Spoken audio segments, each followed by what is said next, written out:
So I have two videos for this topic, and our topic is what is your motive, why you wanted to develop, or why you wanted to be a spiritual person. The topic for our first video is kung ano yung mga triggers why you wanted to have a spiritual awakening that is related kung ano yung motive mo of why you wanted to develop your spiritual path. Okay, dun naman sa ating next video, dito naman I am explaining kung ano yung mga expectations mo kapag nagkaroon ka ng spiritual awareness or while embarking on your spiritual journey. And both in this video, binanggit ko kung ano para sa akin yung pinaka-simplest form of how to be a spiritual person. And in the second video, binanggit ko kung ano ba yung process na ginagawa natin, why we have to ask ourselves of these questions. So hopefully you watch the full video so could you really understand the concept that I am talking about in this video. See you there.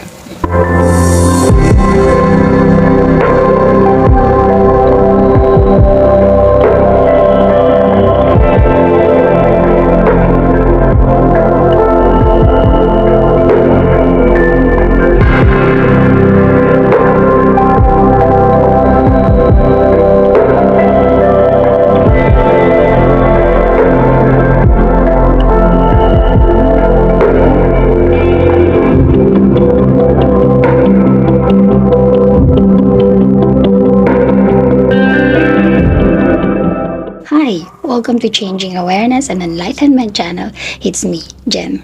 Diving deep into our spirituality is not an easy or para ka lang nag-aaral na task. It's more of facing yourself, facing everything from your past, present, and future. From up, below, right and left, back and front, any direction in your life.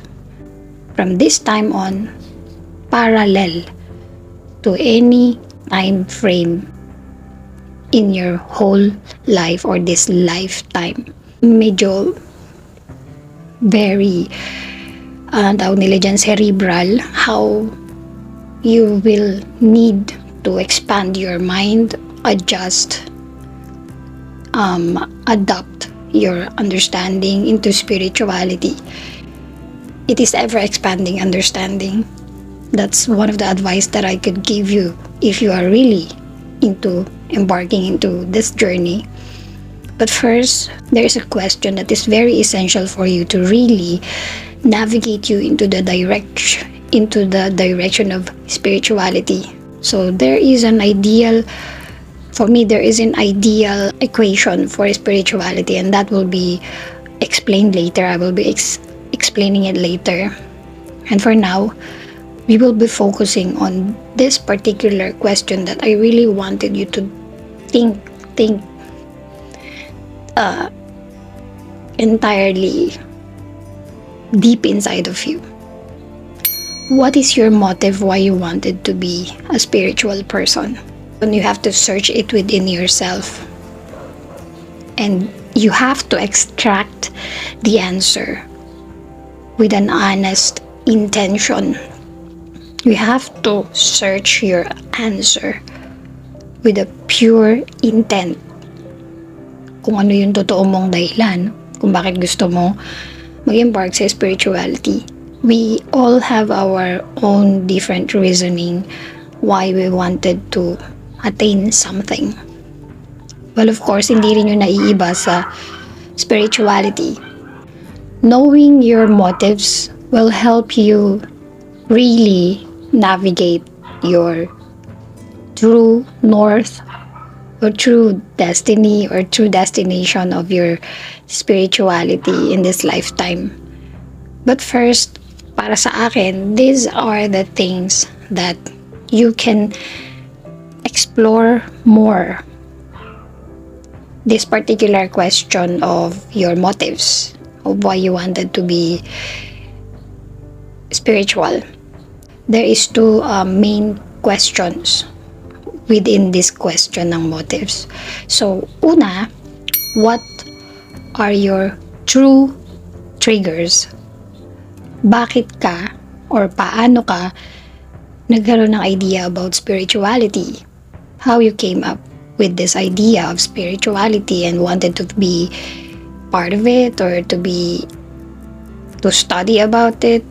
You know, ano ba yung mga triggering factors or reason?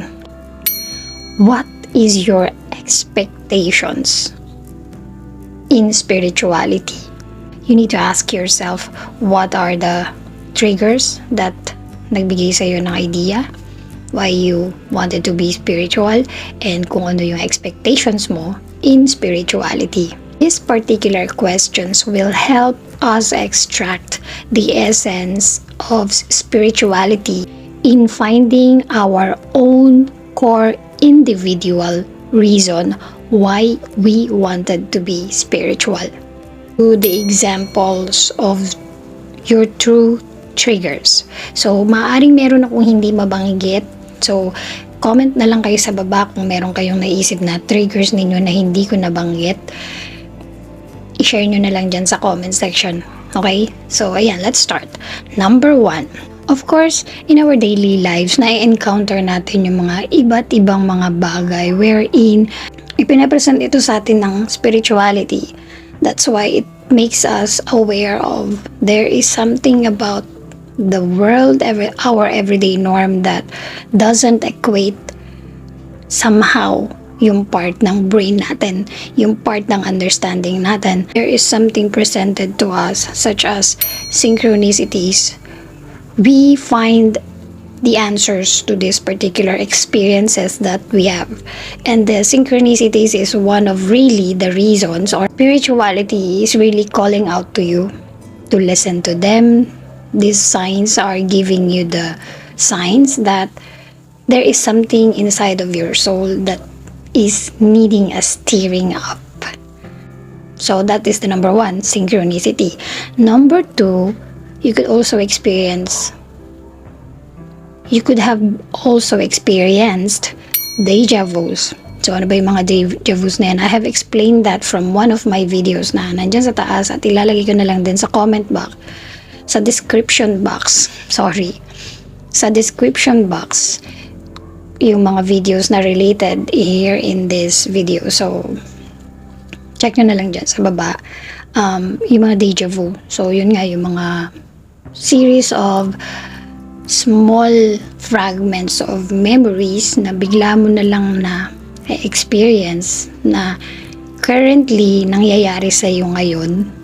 Tapos, meron kang parang maliit na picture in your mind, or maybe it could blow up, pero few seconds lang na alam mo na nangyayari yun, nakasalukuyan yung nangyayari ngayon. So yun nga, ganun yung deja vu. So if there are any explanations that would really make us explain that, there is any kind of explanation na mas malinaw pa doon, hanapin nyo na lang sa ibang content creators. I don't really know, pero that's how I understand it. But if you wanted to understand it a little more, may explanation ako dun sa isa kong video na yan, nilagay ko yung link sa baba, which is the 5 twin flame signs. Number 3, you could also experience dreams that are very lucid, very premonitory, dreams that are really conveying special message, intense message, or something like that. Or maybe any kind of dream that really triggers you to be, triggers you to really find the reason. It hits you hard inside that you wanted to know the reason why you wanted to know more about spirituality. Number 4, one of the biggest reasons right now in this particular time that we have right now are the influencers. Yeah, mga kagaya namin na gumagawa ng mga topic about spirituality. There are people also around you that triggers you to be spiritual, such as your family, such as your friends, loved ones, any people around you. Influencers are people that influence you to be spiritual. They doesn't, or we doesn't have to be really spiritual for you to get triggered to be spiritual, but there is something from what they said, they do, they act, that makes you think a little more deeper than the normal, the usual, and it makes you dive deep into spirituality. So, maaring ganon. Yun sa influencers. Okay. Number 6. Okay. Number 5. Yung mga extraordinary experiences in life, such as mga life-threatening events in your life, accidents, maybe mga relationship na na-broke, nasira, or na-reconcile. This particular type of changes in your connections could trigger you to dive deep into spirituality. Also, if you experience NDEs or near-death experience, most of the time people who are having NDEs or near-death experience are really into, tapping into their spiritual life, spirituality. Because when they experience this near-death experience, when they go back from a few hours or minutes, depende kung ano nangyari, coming back from that few hours and minutes of death, pagbalik nila, may baon na silang understanding of experience. And from that, they started to be more spiritual. If you wanted to explore more about those types of topics, you could search in this platform. They are really eye-opener, one of the eye-openers into spirituality. Number 6, sudden urge to become spiritual. Merong ganito kasi, yung parang one day pag wake up mo, gusto mo nang maging spiritual.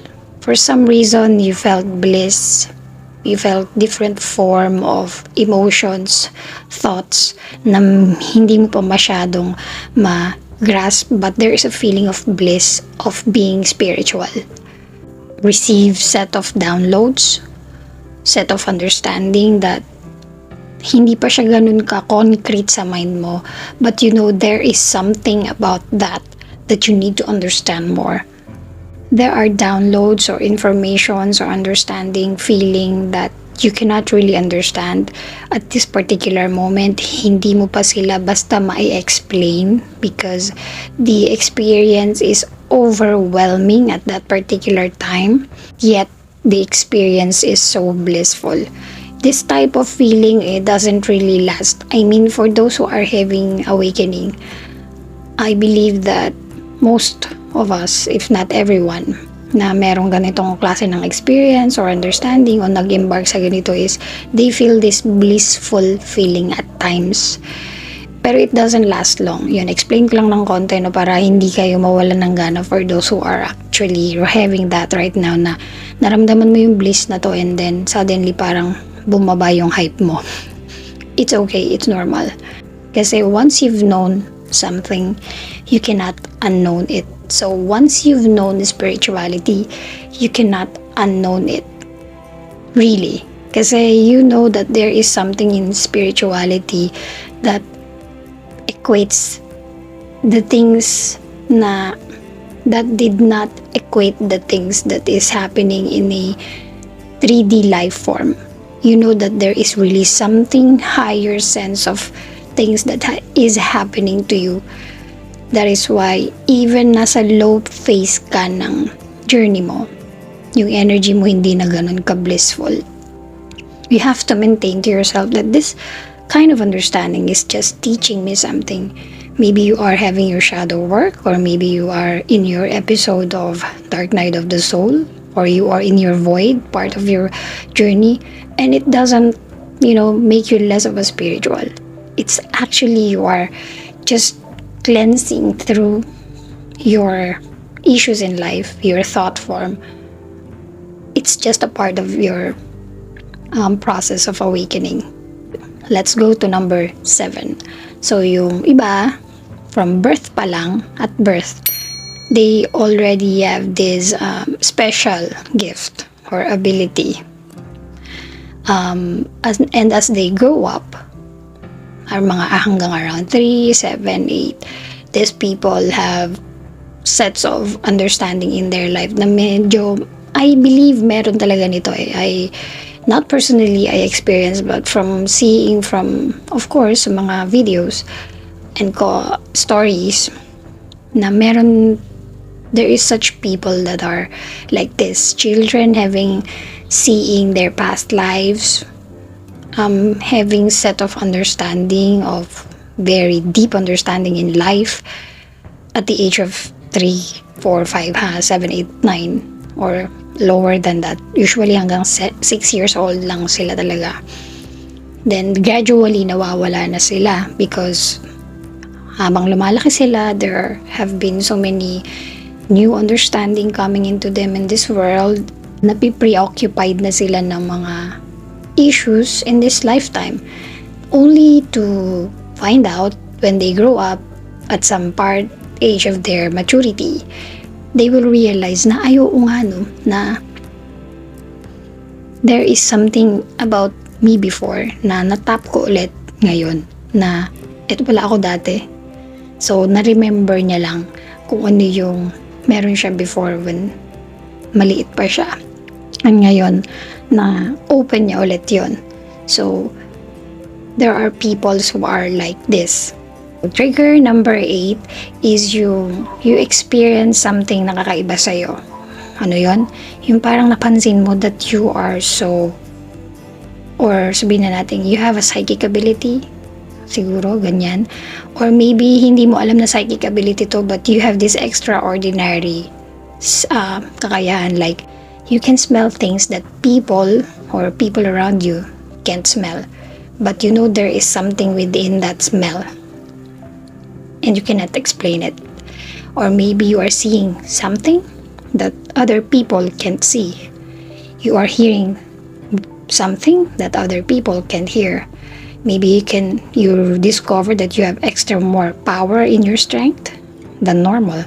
Maybe you can move things just by looking at them. Or yung iba pa ng mga ganitong klase ng abilities. These are psychic abilities, or pwedeng sabihin na natin you have a high sense of intuition, or maybe you have open third eye. So ito yung mga abilities na yun na hindi mo akalain na meron ka, and then one day meron ka na.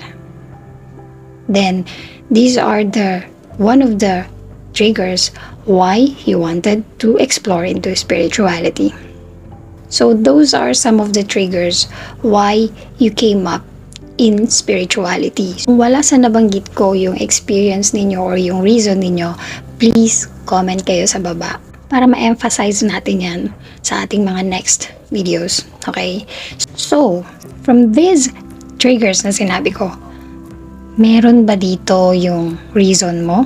If there is, also comment ka na lang dyan sa baba and save that reason for our next topic na i-explain.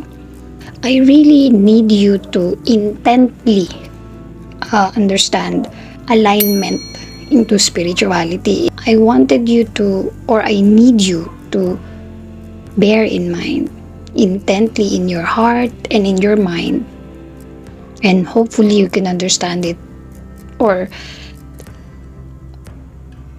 connect it to your soul, that being spiritual, it's just as simple or calling you to be a kind-hearted person, to be the best version of yourself, and to tap the purest intentions of your heart, and to show and to know to yourself that you are a living proof of love.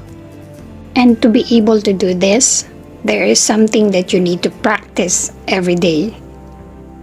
For you to be able to be spiritual, you need to always switch on to your awareness.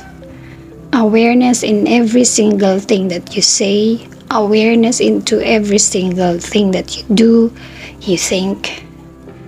And when you understand it more deeper, yung ganitong bagay, you will also observe your own thoughts, your own reactions without judging yourself,